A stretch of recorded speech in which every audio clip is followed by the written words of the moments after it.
चुनाव में Congress party SVEEP करने जा रही है, स्वीप करने जा रही है, आंधी आ रही है। হরিয়ানা বিধানসভার নির্বাচন হতে চলেছে। হরিয়ানায় 90 আসনের বিধানসভা,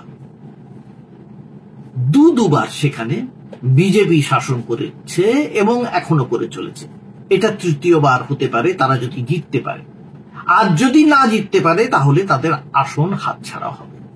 কাজে সেখানে কংগ্রেস এখন এমন অবস্থায় গেছে এবং কংগ্রেসের সেখানে রাহুল গান্ধী, প্রিয়াঙ্কা গান্ধী একসঙ্গে প্রচারে নেমেছেন শেষের দিকে। তখনই হঠাৎ একটা সাংঘাতিক সুনামির সম্ভাবনা দেখতে পাচ্ছেন সকলে। একেই বলে সম্মুখ সমর, প্রকৃত অর্থে সম্মুখ সমর। কেন আপনাদের বলছি সম্মুখ সমর মানে কি? একদিকে হচ্ছেন প্রধানমন্ত্রী আর আরেক দিকে হচ্ছেন সংসদে বিরোধী দলনেতা। একদিকে নরেন্দ্র মোদী, অন্যদিকে রাহুল গান্ধী। এই প্রথম কার্যত বলা যেতে পারে মানে নির্বাচনে। এর আগেও নির্বাচন হয়েছে, কংগ্রেসের সঙ্গে বিজেপি, আবার তার সঙ্গে আপ থেকেছে, কখনো আরজেডি থেকেছে, কখনো সমাজবাদী পার্টি থেকেছে, বিভিন্ন ভাবে, কোথাও ত্রিমুখী, কোথাও চতুর্মুখী, বিভিন্ন রকম প্রতিদ্বন্দ্বিতা হয়েছে। কিন্তু হরিয়ানার বিধানসভা নির্বাচনে কার্যত দুই প্রতিপক্ষ এবং দুইজনই হচ্ছেন মূল সেনাপতি। একদিকে রাহুল গান্ধী আর আরেকদিকে প্রধানমন্ত্রী নরেন্দ্র মোদী। এই দুজনকে নিয়ে আজকে একটু কথা বলবো হরিয়ানা নির্বাচন নিয়ে। হরিয়ানায় কি হতে যাচ্ছে বলে আগাম অনুমান করা হচ্ছে, দেখুন আপনারা। সবাই ভালো থাকবেন। নমস্কার, আমি গৌতম বন্দ্যোপাধ্যায়, আর আপনারা দেখছেন গৌতম ব্যানার্জি অফিসিয়াল। যারা আমার চ্যানেল দেখছেন তাদের কাছে আমার অনুরোধ যে আমার চ্যানেলটা সাবস্ক্রাইব করে দিন এবং এই যে নোটিফিকেশন বেলটা আছে সেটা একটু কাইন্ডলি অন করে দেবেন।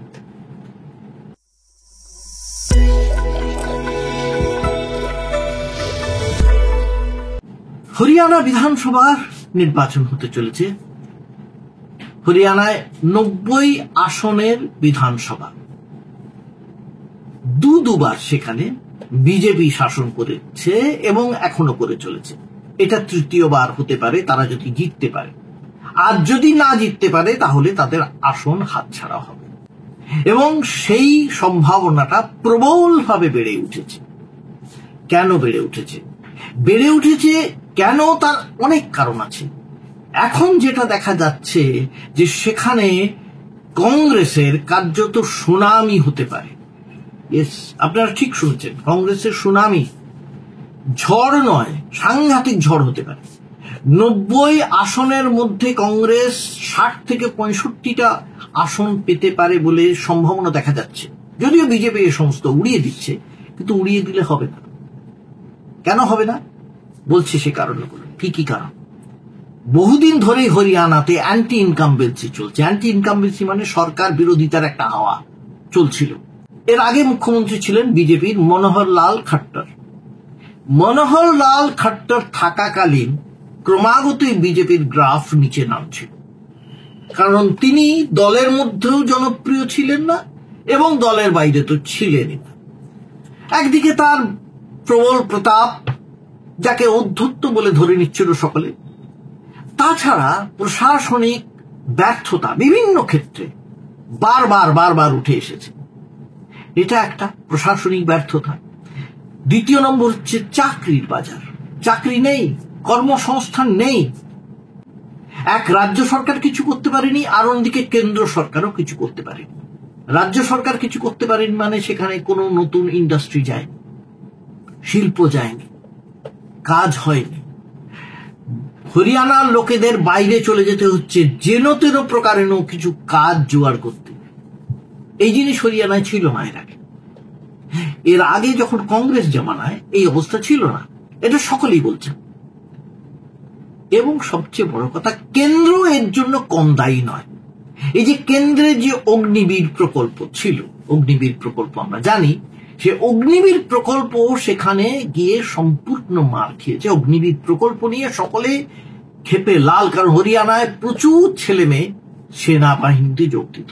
সেই অগ্নিবীর প্রকল্প কি হয়েছে আপনারা জানেন, কারণ এখন অগ্নিবীর প্রকল্পে কারোরই আর কোনো স্থায়ী চাকরির সম্ভাবনা নেই।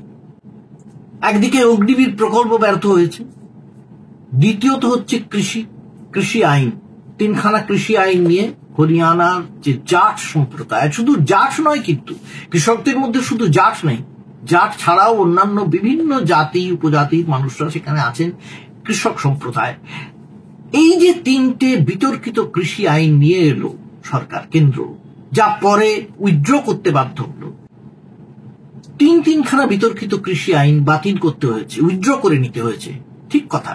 কিন্তু এমএসপি, মিনিমাম সাপোর্ট প্রাইস, যেটা দাবি ছিল কৃষকদের, ন্যূনতম সহায়ক মূল্যকে আইন করতে হবে, যা বলা হবে সেটা আইনের মধ্যে রাখতে হবে, তা রাখেনি কেন্দ্র।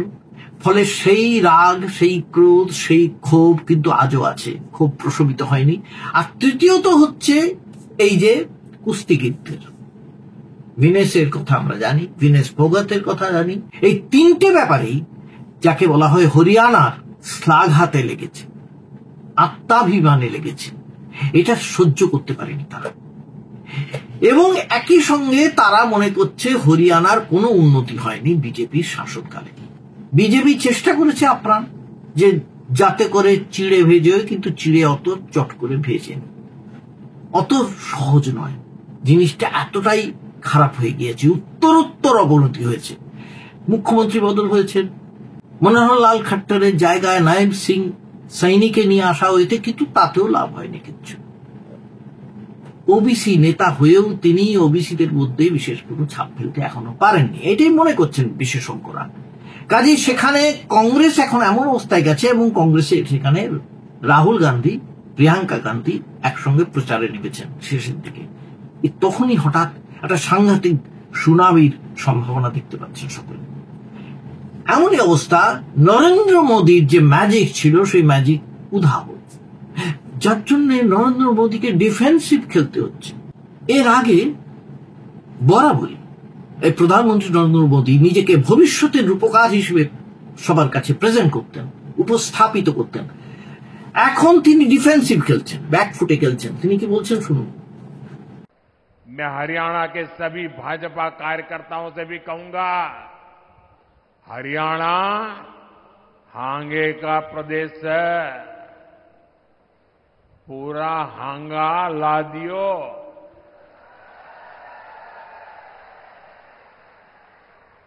हमें दिन रात जुटना है, बूथ तक के सारे साथी लाने पड़ेंगे। इबके सारी कसर काट दियोगे।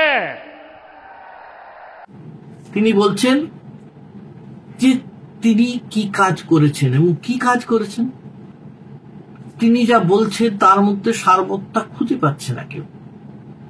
এবং যা যা কাজ করা হবে বলে বলছে তারা, তার মধ্যে আসছে কি কংগ্রেসের ম্যানিফেস্টোকে কপি পেস্ট করা। অন্তত কংগ্রেসের অভিযোগ সেরকম বলবে নাই বা কেন? কংগ্রেস বলেছে মহিলাদের জন্য তারা যে যোজনা করবে, প্রকল্প করবে, তাতে 2000 টাকা করে দেবে মাসে। বিজেপি বলছে তারা 2100 টাকা করে দেবে। আর কে বলছেন, কাকে দিয়ে বলানো হচ্ছে? স্মৃতি ইরানিকে দিয়ে। যে স্মৃতি ইরানি কিরকম ভাবে পর্যুদস্ত হয়েছেন লোকসভায় আপনারা জানেন, তাকে আবার মাঠে নামানো হয়েছে। তার কারণই একটাই, কারণ যারা বড় বড় নেতা বা নেত্রী তারা সাহস পাচ্ছেন না সামনে আসতে। কোথার থেকে আসাম থেকে ধরে আনা হয়েছে হিমন্ত বিশ্ব শর্মাকে, এবং তিনি এসেও সেই হিন্দু মুসলমান সেই একই এজেন্ডা, এছাড়া কোনো এজেন্ডা নেই। কিন্তু রাহুল গান্ধী আগামী দিনের কথা বলতে চাইছেন, যুবকদের কাজের কথা বলতে চাইছেন, রোজগারের কথা বলতে চাইছেন। ঠিক এই রোজগারের কথা বলে তিনি যুবকদের মন জয় করতে চাইছেন, এবং যেটা জয় করেছেন বলেই ধরে নিচ্ছেন বিশেষজ্ঞরা। चुनाव में कांग्रेस पार्टी स्वीप करने जा रही है, आंधी आ रही है। नरेंद्र मोदी क्या करते हैं? काले कानून लाते हैं। हरियाणा के किसानों का कर्जा माफ नहीं होगा, आपको सही एमएसपी नहीं मिलेगी, बेरोजगारी है, महंगाई है, सारी की सारी प्लानिंग 10-15 लोगों के लिए होती है। हम सबकी सरकार बनाएंगे, किसी एक की सरकार नहीं होगी, पूरे हरियाणा की सरकार होगी। কাজে এই যদি সুনামি দেখা যায় তাহলে কোনো আশ্চর্যের কিছু হবে না, এবং সেটা হলে দুটো জিনিস হবে। প্রথমত মোদি ম্যাজিক, আমি যেটা আগেই বললাম, সেটা যে উদাহ হয়ে যাচ্ছে তা প্রমাণ হবে। আর দ্বিতীয়ত, আগামী দিনের জন্য কংগ্রেসের রাহুল গান্ধী ধীরে ধীরে মোদির সমকক্ষ হয়ে উঠবেন। তিনি হয়ে উঠেছেন বেশ খানিকটা, কিন্তু এরপরে বিজেপি আর তার বিরুদ্ধে সমস্ত সময় ব্যঙ্গ করে বা কটাক্ষ করে এমন কথা বলতে পারবে না যাকে তাকে উপহাস করা হচ্ছে এরকম মনে করা হয়।